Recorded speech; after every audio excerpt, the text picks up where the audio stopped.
Oke, selamat pagi semuanya. Apa kabar rekan-rekan? Luar biasa. Luar biasa. Ulangi lagi ya. Apa kabar rekan-rekan? Luar biasa. Oke. Asik ya? Fluktuasi semalam asik ya?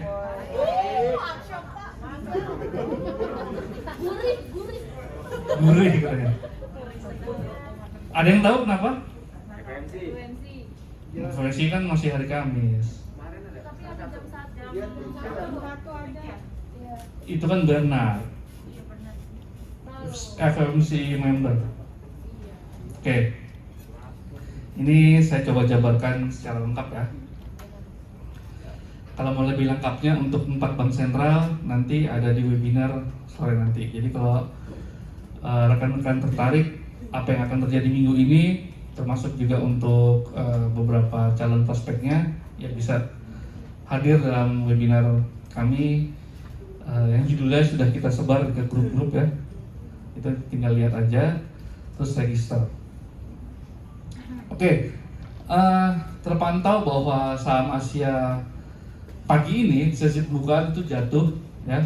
Ya pastinya kalau Wall Street terjatuhnya cukup signifikan, biasanya sentimen Asia, pasar saham Asia itu dibukanya lebih rendah ya, pasti atau gap bawah atau lebih rendah.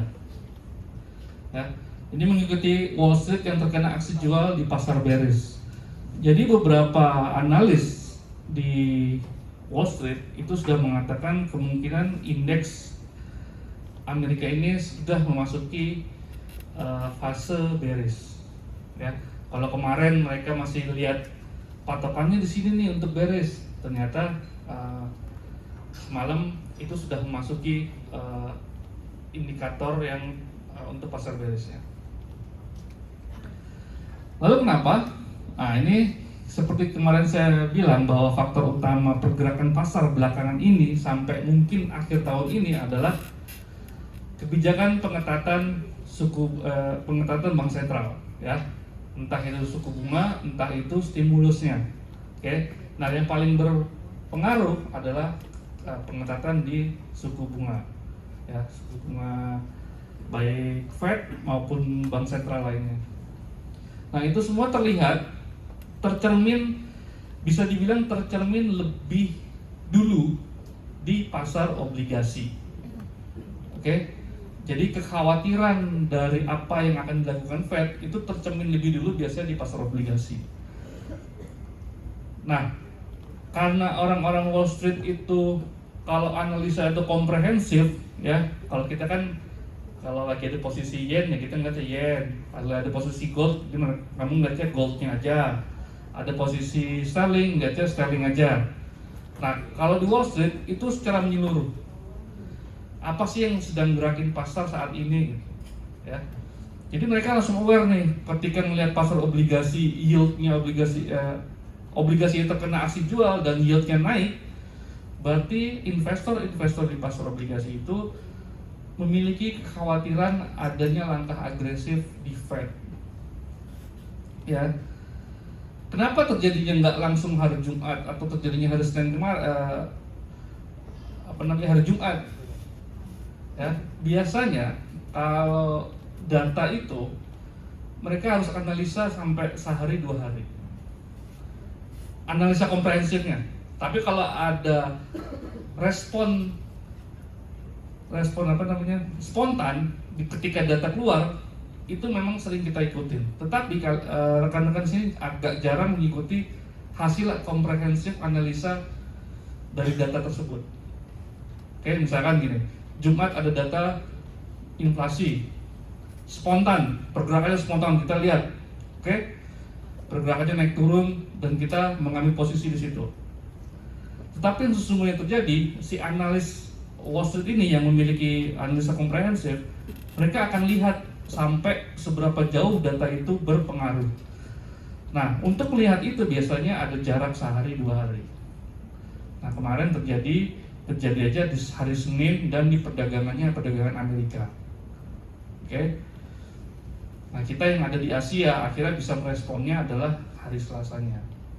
Ya. Tapi kalau misalkan teman-teman di sini mengikuti analisa dari tim risetnya kita ya, itu kekhawatiran itu sebenarnya sudah dari kemarin-kemarin udah kita kasih tahu. Kalau inflasinya naik segini, apa yang harus dilakukan? Ini apa yang harus dilakukan? Sampai nanti kita lihat ada respon pasar. Ya, memang respon pasar di malam hari Senin malam itu memang kita nggak bisa kabarin karena kita kan bukan di jam kerja kita, ya kan? Nah, mungkin itulah beberapa tanda-tanda itu sudah kita kasih tahu sebelumnya. Yield obligasi mencapai level tinggi 2 dekade karena kekhawatiran langkah lebih agresif kenaikan suku bunga Fed. Sentimen Asia akan mengikuti sentimen pasar Amerika. Dan yang paling penting adalah Goldman Sachs itu melihat bahwa ada potensi kenaikan 75 basis point. Kalau Goldman Sachs sih saya melihatnya ini bukan barang baru, ya. Dari kemarin dia sudah mencoba untuk memberitahu pasar bahwa ini potensi kenaikan sampai 75 basis point itu masih ada, ya.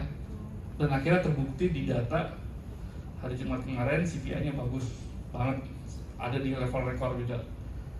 Nah, akhirnya pasar mencoba untuk mengamankan posisi. Yield 10 tahun berada di 3,382%, naik dari penutupan Senin 3,371. Jadi ini naik terus ya yieldnya. Nah, yield 2 tahun yang lebih sensitif terhadap kenaikan suku bunga itu naik dari 3,4 ke 3,281. Nah, saya harus kasih tahu bahwa pasar obligasi adalah pasar yang cukup aman. Bisa dianggap sebagai aset yang aman atau aset haven, ya, safe haven. Jadi kalau ada kejadian seperti ini, mereka tuh larinya ke pasar obligasi, ya, sehingga meningkatkan yield. Oke. Nah, inflasi yang tinggi, perlambatan pertumbuhan dan suku bunga lebih tinggi merupakan faktor kombinasi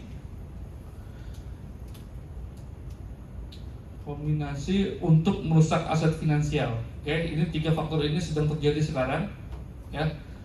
Lalu juga ada kekhawatiran, ya, kalau Fed-nya lebih agresif.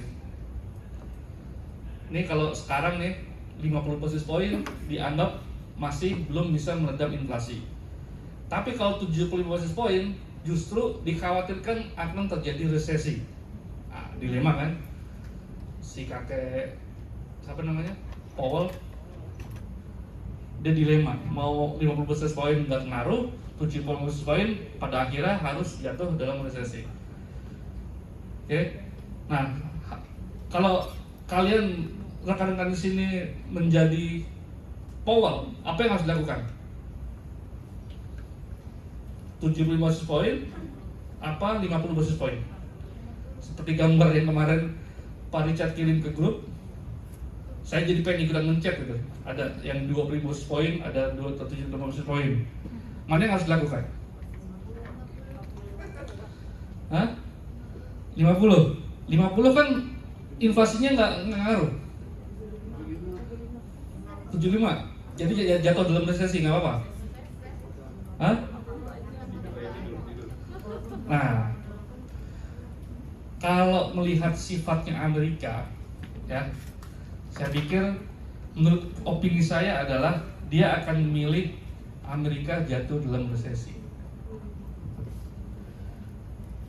Karena dia siap untuk bangkit kembali, nantinya lebih siap untuk bangkit, ya. Nah, yang gawatnya adalah nanti akan berpengaruh pada global, ya. Kalau Amerika resesi, sudah dipastikan yang lainnya akan resesi. Bahkan sekarang Amerika inflasi aja, ada beberapa negara yang lain di negara berkembang itu belum inflasi. Mereka masih ada di fase-fase mau untuk bertumbuh. Bayangin aja kalau misalkan Amerika jatuh dalam resesi, bagaimana negara-negara berkembang yang masih belum inflasi kemarin, masih dalam resesi lah, tambah resesi lagi, ya.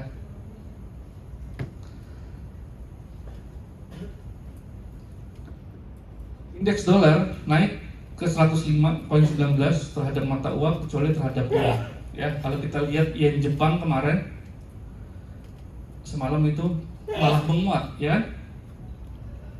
Malah menguat. Sterling kemana? GBP USD jatuh apa naik? Ya? Turun.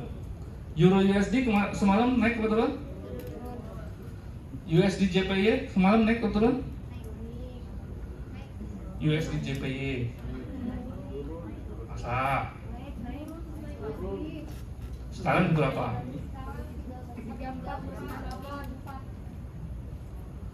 Oke. Nggak hariannya turun sama naik? Senin. Turun kan?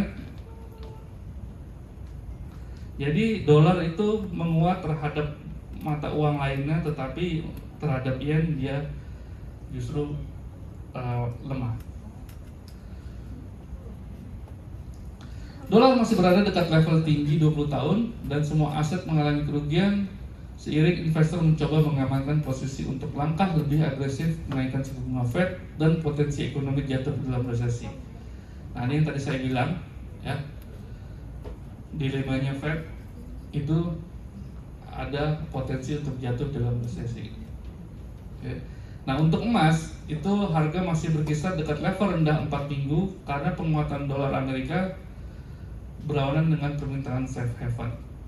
Ya, jadi aset hedge inflasinya emas, perannya yang kemarin sempat naik itu akhirnya harus hilang lagi karena kekhawatiran kenaikan suku bunga. Oke. Nah, jadi kalau misalkan teman-teman trading emas, ya harus ikutin ini. Harus ikutin berita kenaikan suku bunga, dia maunya kemana, sama inflasi. Oke. Sampai sini ada pertanyaan? Mengenai pasar? Oke, kalau nggak ada, terima kasih atas perhatiannya. Nanti malam kita ada webinar, tolong diundang beberapa nasabahnya. Terima kasih dan selamat pagi. Pagi. Oke.